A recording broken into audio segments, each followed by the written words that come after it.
The iPhone 18e could be one of Apple's most interesting budget iPhones yet. But there's one decision that could make buyers seriously question whether it's actually worth waiting for. Apple is reportedly preparing a new iPhone 18e for spring 2027, and the leaks point to a much faster A20 chip, better efficiency, a possible dynamic island, Apple's next-generation C2 modem, and iOS 27 with much deeper AI integration. Sounds like a major upgrade, right? Well, there's a catch. The iPhone 18e is reportedly still stuck at 60 Hz, and if Apple raises the price at the same time, that one decision could completely change the value equation. So, what exactly is Apple changing? What is staying the same? And most importantly, should you wait for the iPhone 18e or just buy an iPhone 17e now? Let's break it down. The biggest change could actually happen before you even look at the processor. Apple is reportedly changing the iPhone launch strategy for 2027. Instead of releasing the entire iPhone 18 family together in the fall, Apple may launch the higher-end iPhone 18 Pro models and its rumored foldable first, while the standard iPhone 18 and iPhone 18e arrive in spring 2027. That would put the 18e on a very different schedule from traditional iPhones. And according to current reports, the iPhone 18e could launch alongside the standard iPhone 18. That matters because the 18e may no longer feel like an older phone arriving. Months after the flagship models, it could effectively become part of Apple's spring iPhone lineup, and that brings us to the first major upgrade.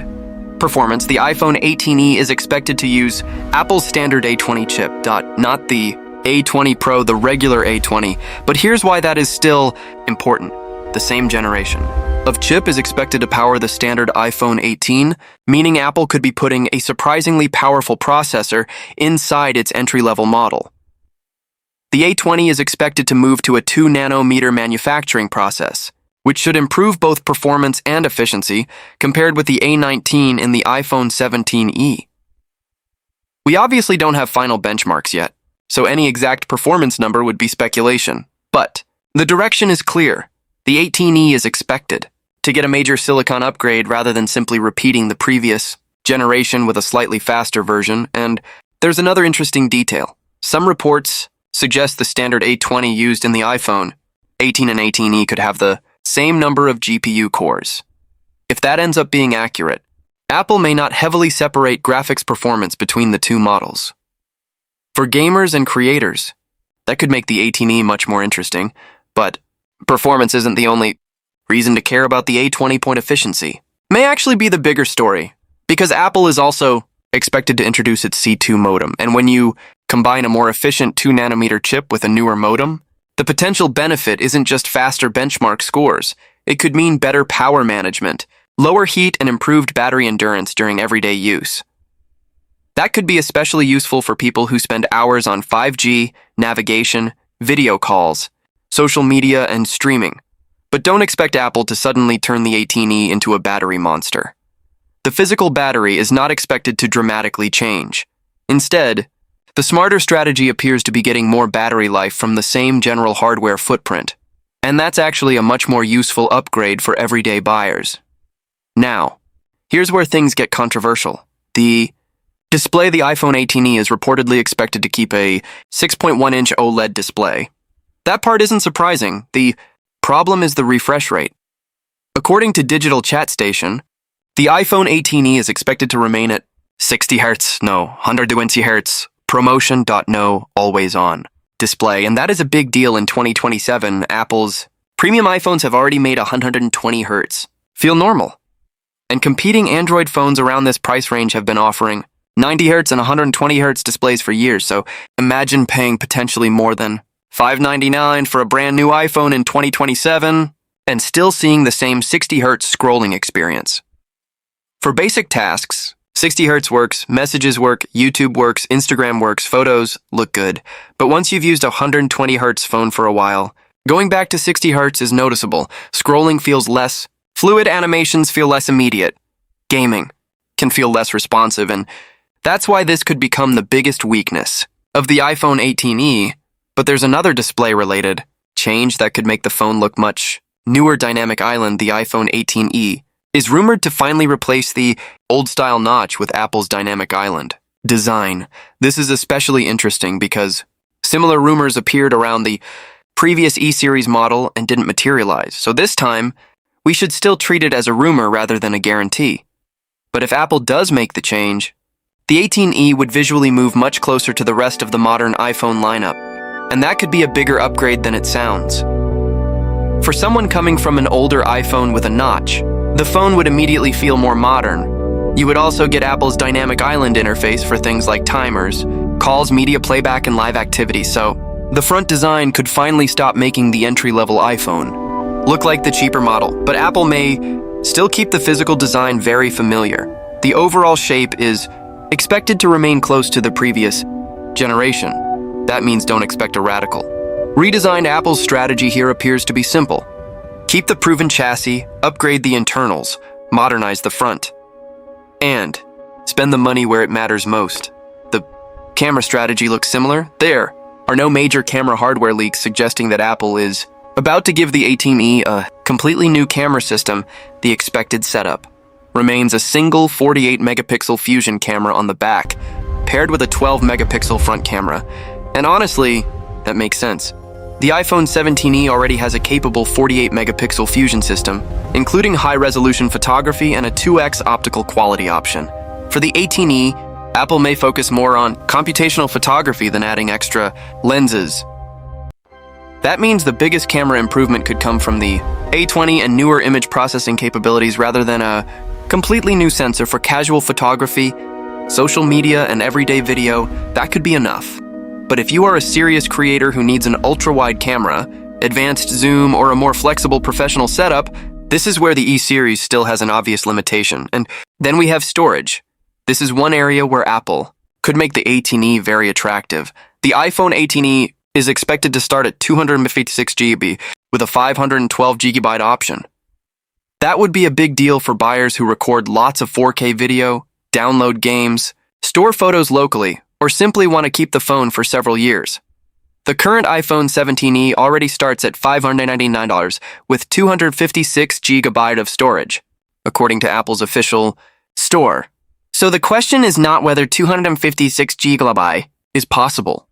It is whether Apple can keep that same $599 price for the next generation.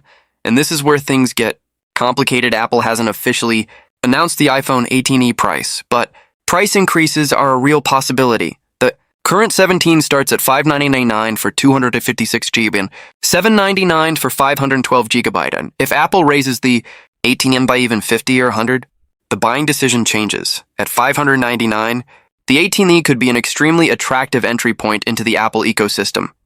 At $699, buyers will start looking much harder at older flagship iPhones, discounted models and competing Android devices, and that is why price may be just as important as the A20 chip. Because a faster processor doesn't automatically mean better value. You have to look at the entire package, and the 18e's biggest advantage could be software. The phone is expected to ship with iOS 27, and iOS 27 could be one of the most important reasons to buy the 18. Apple has been pushing Apple Intelligence deeper into the operating system, and Siri is expected to become much more context-aware.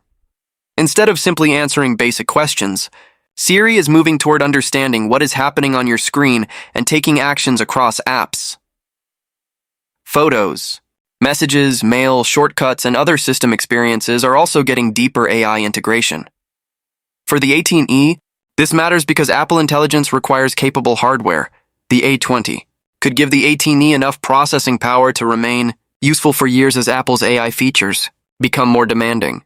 That is where the phone's long-term value becomes interesting. You might not notice the A20 every second of every day, but 3 or 4 years from now, the extra performance could matter.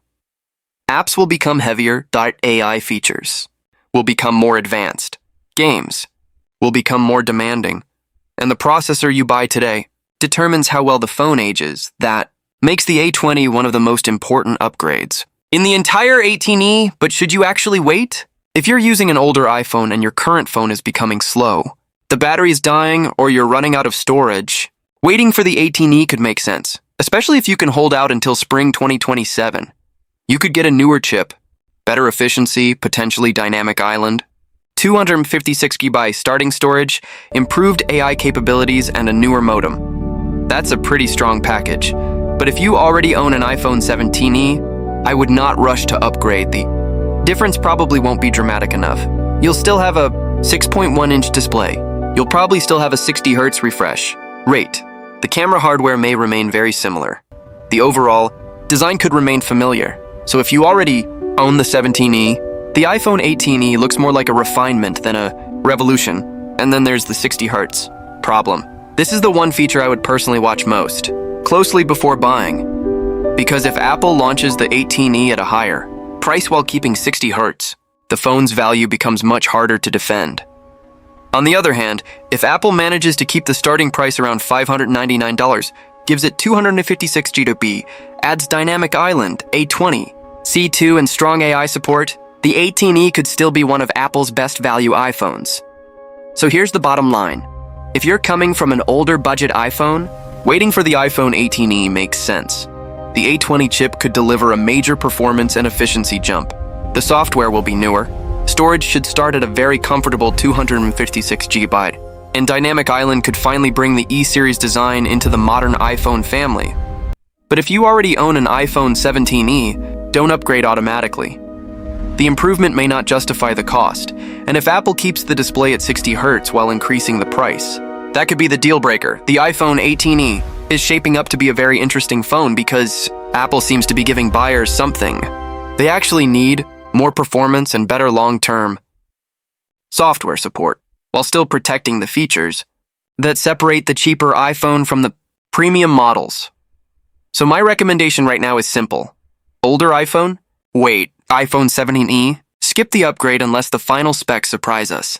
And if you're buying your first affordable iPhone in 2027, watch the price and the display very carefully, because the A20 could make the iPhone 18e feel surprisingly powerful. Dynamic Island could make it finally look modern, but that 60 Hz display could be the reason you decide not to buy it, and that is the real question Apple needs to answer before the iPhone 18e becomes a true value champion. Is a powerful new iPhone still a great deal if the screen feels a generation behind? We'll have to wait for Apple's final announcement to find out.